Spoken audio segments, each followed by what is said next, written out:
I was walking through a public park in a second-tier Chinese city not too long ago with a business associate of mine from San Francisco. And all of a sudden, you could just see the panic set in. He needed a restroom, and, he needed it immediately. Oh, that classic moment of dread, and I know that look. Exactly. I mean, you could visibly see it washing over his face. He was clearly bracing himself for all the horror stories from, the past. The grim hygiene, the smells, the open trenches. The old stereotypes. Right. In his mind, he was about to walk into an absolute nightmare. But then when he came back out, maybe a minute later, he just looked genuinely confused. Confused, not relieved. Confused, because he didn't just find a functional toilet. He found a facility with air conditioning, with potted plants, and get this, a facial recognition dispenser for the toilet paper. Wow. Okay, that's a whole other level. It is. But what actually stunned him wasn't even the technology. It was the condition of the place. He looked right at me and he asked, "How is this possible?" He said, "There's no graffiti. Nothing is broken. It's spotless." And he pointed out that in his own home city, a public facility like this would probably be locked up or vandalized or, repurposed as a shelter within a week. And that contrast is everything, isn't it? It's everything. That moment of cognitive dissonance, expecting total chaos but finding this hyper-organized, perfect maintenance, that is exactly where we need to start our deep dive today. Because while the world obsesses over China's skyscrapers and its high-speed rail, there is a much quieter and I think much grittier story unfolding in these tiled rooms. Right. It's a story about the toilet revolution, and surprisingly, it offers one of the clearest windows we have into how the Chinese state actually functions, how it enforces safety, and what that all means for the stability of the business environment. That anecdote is such a perfect entry point. Yeah. It really is. Because it takes the focus away from these grand, abstract infrastructure projects, a new subway line or a massive bridge, and it brings it right down to the micro level of daily lived experience. Yeah, something everyone can relate to. Exactly. So we are not just talking about plumbing here. What we're really looking at is an infrastructure project that seems kind of minor on the global stage, but its implementation framework is, and this is the key, entirely scalable. Okay, so that's our mission for this deep dive then, to sort of scale up from that one experience. That's it. Our mission is to analyze how this specific, centrally mandated public health campaign reveals a really robust model for national infrastructure development. We need to look at its deep integration of smart technology and, critically, how this whole strategy enhances urban livability, because that, in turn, significantly reduces operational risk for businesses that are operating there. And it's not just one single program, is it? It seems to have two very different goals depending on where you are. It has this powerful dual nature. In the dense urban centers, the goal is very much about quality of life, improving tourism, that sort of thing.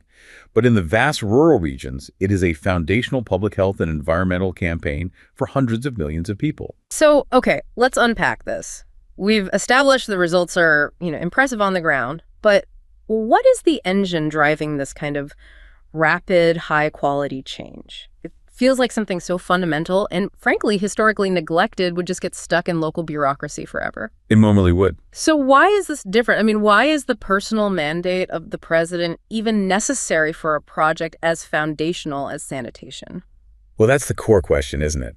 It's different because this is a quintessential top-down policy drive. It was personally initiated by President Xi Jinping back in 2015. And to really understand its efficiency, you have to understand the political weight behind it. So it's more than just a suggestion. Oh, much more. When the most senior leader in the country puts his personal mandate behind a sanitation project, it immediately elevates it from being this, low-level, easily deferrable municipal spending item. Something you can kick down the road. Something you can kick down the road indefinitely. Exactly. It becomes a high national priority. And this ensures two things that are absolutely essential for any massive infrastructure project in a rapidly developing economy. Okay, so what are those two things? I mean, beyond just throwing money at it, what does that political capital actually achieve on the ground? Well, first, it guarantees massive sustained resource allocation. It essentially forces the budget open at every level of government. But second, and this is just as important, it effectively bypasses the inevitable bureaucratic resistance or, the simple inertia that would otherwise stall such a wholesale cross-jurisdictional overhaul. So local officials can't just say, oh, we don't have the budget this year. They absolutely cannot. Implementation becomes a key metric of their career performance. The centralized innovation planning. is the mechanism that ensures the speed and the scope that we're observing today. And you can really see that political commitment translated into some, well, staggering financial commitments almost immediately. This wasn't just a cheap cosmetic fix. Not at all. I mean, the scale of the financial commitment dedicated to this initiative is truly remarkable for what is, at its heart, a sanitation project.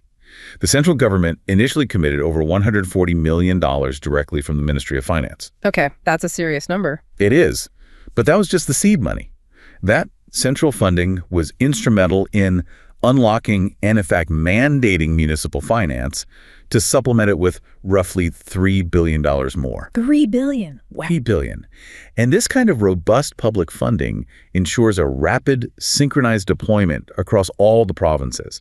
It prevents the project from becoming fragmented or, under-resourced at the local level, which is what usually kills these kinds of initiatives. So that massive financial backing, it establishes the program's national scope, and it really underscores those dual objectives you mentioned, boosting urban appeal versus addressing that foundational rural health problem.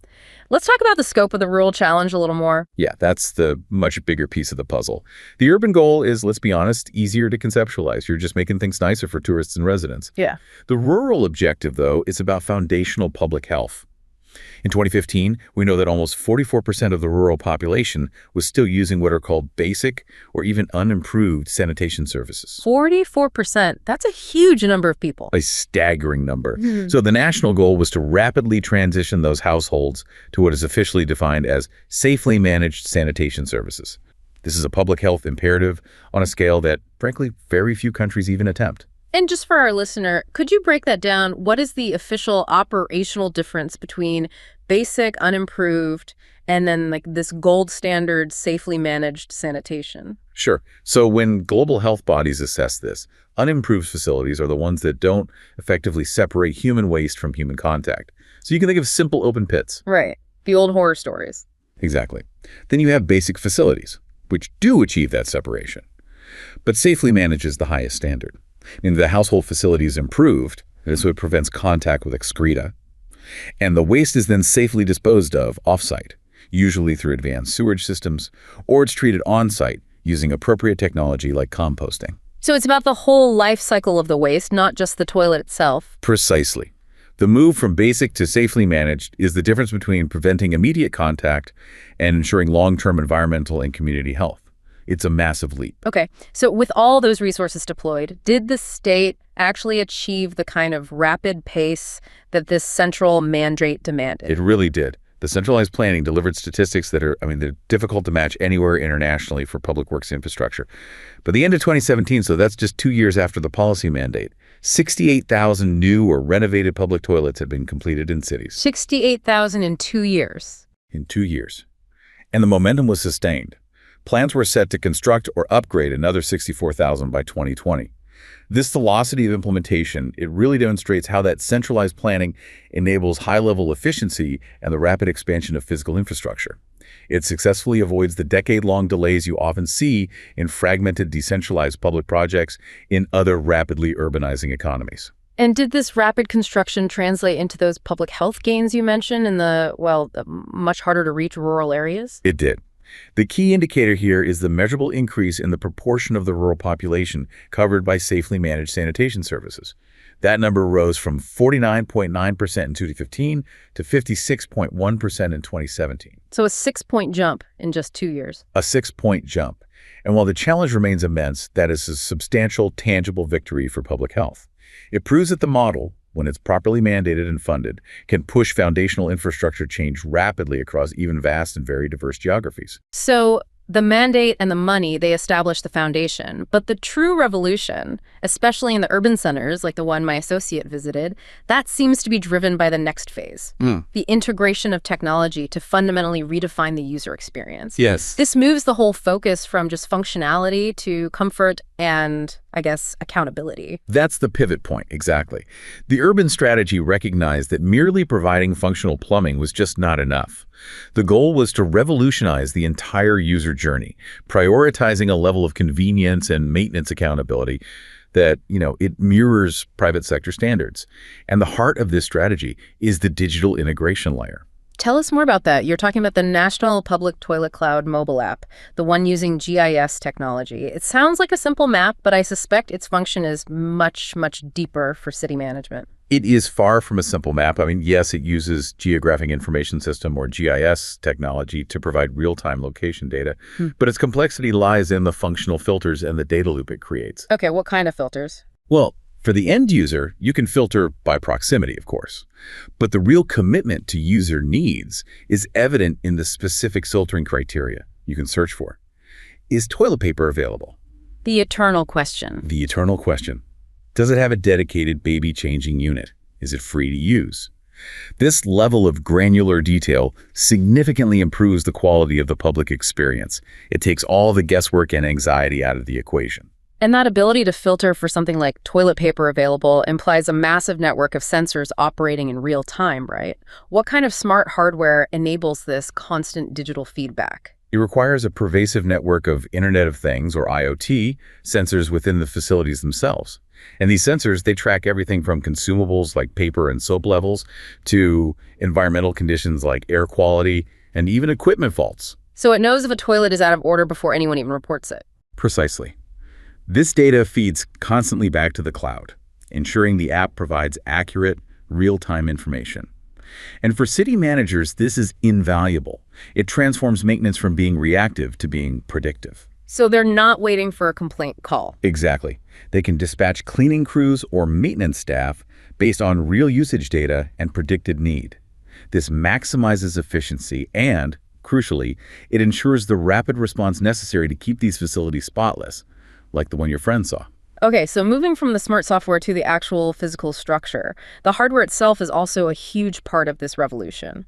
We're moving so far away from that grim image of public sanitation to these high-end, comfortable designs. The investment in high-end hardware signals a real change in philosophy. It's about maximizing user comfort to drive compliance and public respect for the facility. We're seeing self-cleaning toilets, automated paper and soap dispensers, efficient ventilation, and even climate control, which your associate noted. It's about user psychology. It's absolutely about user psychology. It elevates the public restroom experience to something frictionless and comfortable. And that is a necessary standard if you are trying to attract international talent and high-value tourism. You can't have a world-class city with third-world public facilities. And the sources also highlight the incorporation of ecological design, particularly in some of those park facilities. How does ecological sanitation actually translate to a public bathroom? Well, ecological sanitation principles, they aim to close resource loops, primarily water and nutrients. So for a public toilet in a park, this often means they integrate technologies for localized resource management. For instance, they might incorporate gray water recycling systems. So that's treating water from the sinks. Exactly. Treating the water from sinks so it can be reused for flushing or for landscaping, the little gardens often built around these facilities. Yeah. Furthermore, specific facilities might use composting or biodigester toilets, especially where connecting to central sewerage is complex. And that does what? It safely processes waste into stabilized, reusable materials or even energy. So it mitigates the environmental impact while improving functionality. It really ties the facility into the surrounding ecosystem, reflecting a comprehensive environmental consciousness. You know, this focus on technology, comfort, and this ecological integration in public services, it sounds a lot like the trends defining modern commercial centers. It almost feels like the city is running its public infrastructure like a Class A office building. That is the crucial connection. That's exactly it. The comprehensive integration of AI, IoT, and real estate technology, or RE-Tech, is what's defining a modern central business district. Global developers are pouring resources into smart infrastructure and office towers, advanced elevator systems, smart HVAC, integrated crowd monitoring. The toilet revolution applies this exact same technological integration approach, but scales it to the entire municipal public facility level. So, if a new office tower is using sensors to manage its energy and provide a totally frictionless experience for its tenants, the city is doing the same thing, using sensors to manage resources and provide a frictionless experience for its residents and visitors across the entire public realm. Exactly. And it sends a powerful, consistent message to global businesses. The message is, the operating environment in this city is stable, it's technologically advanced, and it's well managed at all levels, not just behind the private security gates of a corporate headquarters. Right. And this foundational governance competence, it enhances urban livability, and subsequently, it dramatically reduces the operational risk for businesses. That structural context you just laid out, it brings us perfectly to our next phase, because this initiative, it's clearly not just a standalone project. It's cemented as a key component of the nation's long-term strategic plan, specifically the 14th five-year plan, which covers 2021 through 2025. Yes, the integration is intentional, and it's very deep. The high-level goals of the toilet revolution feed directly into the macro objectives outlined in the 14th FYP. This strategic document mandates accelerating the construction of a healthy China and enhancing the people's livelihoods and well-being. And sanitation reform is a part of that. It's seen as a measurable and non-negotiable step toward achieving these vast national goals. You can't have a healthy China without safe sanitation. It's just striking to me that a public works project like this is specifically mentioned within the nation's top economic and cultural strategy. It's not just buried in a public health appendix somewhere. No, the plan gives it specific strategic recognition. Under the section that focuses on improving the modern cultural industry system and promoting the integrated development of culture and tourism, it explicitly mandates promoting the travel toilet revolution. The travel toilet revolution. So it's official. It's official. And that inclusion, it elevates the policy. It confirms that sanitation infrastructure is viewed as a strategic element of the national tourism and cultural economy. Yeah. Because at the end of the day, poor sanitation directly harms tourism, so excellent sanitation is an economic accelerator. And beyond just livability and tourism, this ties directly into one of the most binding mandates of the entire FYP. The commitment to green development and what's called ecological civilization. This is the critical convergence point for all of this infrastructure investment. The 14th FYP includes binding targets for continuously improving environmental quality and aggressively reducing the total emissions of main pollutants. The sanitation initiative is really the front line of this entire effort. It promotes the construction of environmental infrastructure that must extend the network from major cities right down to established towns and villages. And this includes some massive, almost unbelievable targets for water and sewage infrastructure, which are far more complex than just building a few nice public facilities. Oh, the scale of the system overhaul is staggering. The plan requires the addition or transformation of 80,000 kilometers of sewage collection pipeline networks. 80,000 kilometers. 80,000 kilometers. Yeah. Just to put that in perspective, we are talking about laying pipe roughly twice the distance of the Earth's entire circumference.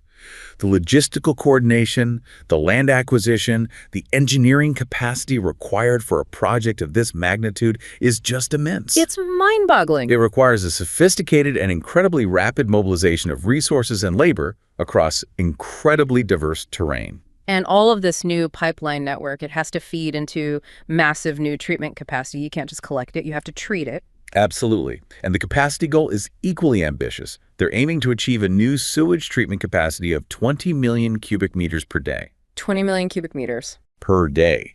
This requires building large, modern, efficient treatment plants capable of handling these vast volumes, while at the same time adhering to very stringent environmental standards for outflow. So this demonstrates that the toilet revolution is really just the visible, public-facing tip of a much deeper, system-wide overhaul of environmental infrastructure. And that is a massive national investment in reducing pollution and enhancing resource recovery. Now, despite all this initial success, we did establish that a centralized approach of this scale, it inevitably creates friction on the ground. The initial rollout in rural areas, I understand, faced some pretty significant hurdles because of this one-size-fits-all approach. That's a critical point, yes. The initial policy faced resistance because it tried to standardize solutions across profoundly different local realities. The one-size-fits-all mandate, which often emphasized modern flush toilets, struggled with two key categories of local friction: environmental constraints and agricultural practices. Okay, let's detail the environmental constraints first. What was the issue there? Well, in many rural areas, particularly those in high-altitude, cold, or water-scarce regions, the supporting infrastructure just wasn't there. You can't just drop a modern flush toilet in a village that doesn't have reliable running water. Right, it's just a box. It's just a box. So installing a flush toilet without a reliable water source or a connection to one of these new sewage systems made the facility dysfunctional, unsustainable, or just prohibitively expensive for local communities to operate and maintain. The new infrastructure was, simply put, incompatible with the local environment. And that second point you mentioned regarding traditional agricultural practice, that sounds like a really crucial cultural obstacle that needed to be addressed. It was a huge conflict between modern public health standards and long-standing economic utility. For generations, farmers in many parts of the country relied on human waste on fecal sludge as a crucial, accessible, and free fertilizer for their crops. An essential part of their local economy. An essential part. The new centralized flush-based systems, which are designed for safe disposal away from the farm, completely disrupted this practice. So what happened was, many farmers who were given these new modern facilities found them lacking the utility of the older structures, and that led to low adoption rates and sometimes, outright abandonment of the new facilities. So this moment of failure, this is where the top-down policy meets the hard reality on the ground. This is what makes this a blueprint for modern governance, isn't it? The system needed to show it was responsive and flexible to achieve sustained success. So how did they course correct and refine the policy? The system demonstrated flexibility by shifting away from that rigid standardization and moving toward contextual innovation. The 5-year plan directly addresses this. It plans future action that acknowledges these local disparities. It specifically mandates promoting the reform of rural toilets in those challenging areas, the underdeveloped, cold, water-scarce places, in an orderly manner. What does orderly mean in this context? It means phased and customized, not uniform and immediate.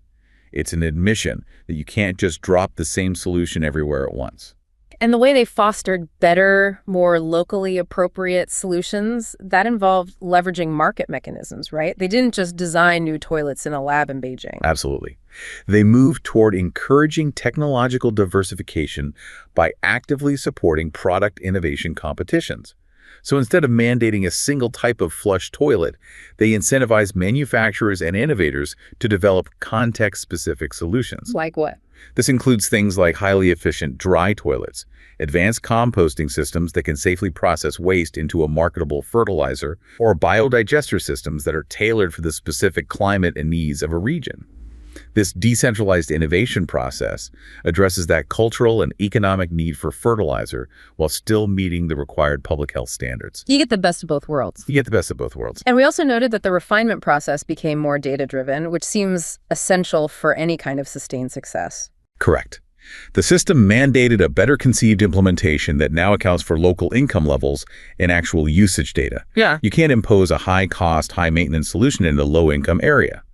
By tying the policy implementation to local economic capacity and measured usage rates, the government ensures that the solutions are not only appropriate, but also economically sustainable for the communities who have to maintain them long-term. So it's this cycle. It's the cyclical process. You have the central mandate, Right. then the rapid deployment, then you get feedback on the local friction, and then you have a subsequent policy refinement. That is the core of the governance blueprint, integrating speed with robustness and adaptability. Let's pivot now to the commercial implications of all this. We've covered the policy structure, the technology, the environmental commitment. So what does this massive overhaul, this integration of tech and high-quality infrastructure, what does it all mean for the overall business environment? Well, the ultimate implication is the creation of a high-quality operating environment that significantly reduces business risk and is highly attractive to talent.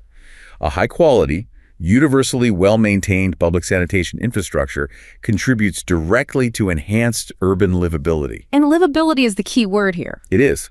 Livability, which is defined by efficient municipal facilities, reliable transport, high public health standards, that is a primary factor for global businesses who are competing for top international talent. So if a city excels at providing these basic, seamless public services, like a spotless restroom, what signal does that send to a multinational company that's considering expansion there? It signals reliable, competent governance and a stable operating environment. When a city can deliver organization and high standards at the most fundamental level, it suggests that the larger, more complex systems like utilities, logistics, legal frameworks are also likely to be stable and high quality. It's a proxy for overall competence. It's an excellent proxy for competence.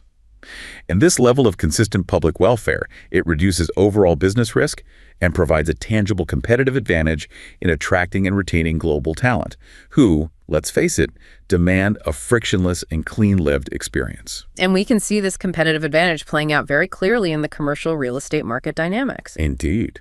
The government's consistent push for high-quality public infrastructure, enhanced mobility, utility grids, superior sanitary standards, it directly shifts tenant preference.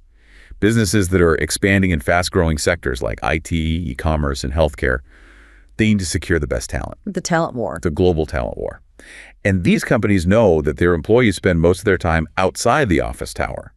Therefore, a city's consistent high-quality public amenities, which reduce friction and improve the daily lived experience, are now essential underpinnings of attracting that talent. And beyond just attracting business, the actual infrastructure drive itself is generating tremendous specific market opportunities for suppliers and for technology firms. The scale of this national mandate must provide a lot of investment certainty. It creates a huge captive market for specific areas of growth. I think we can identify at least 3 major commercial opportunities driven by this focus on sanitation and broader environmental infrastructure. Okay, let's start with the smart city component.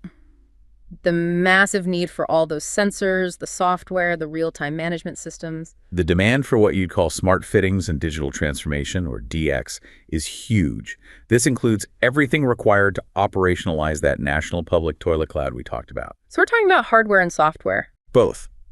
We're talking about massive procurement of IoT monitoring hardware, software solutions for predictive maintenance and routing, smart surveillance systems, and all of that advanced automated hardware like the facial recognition dispensers.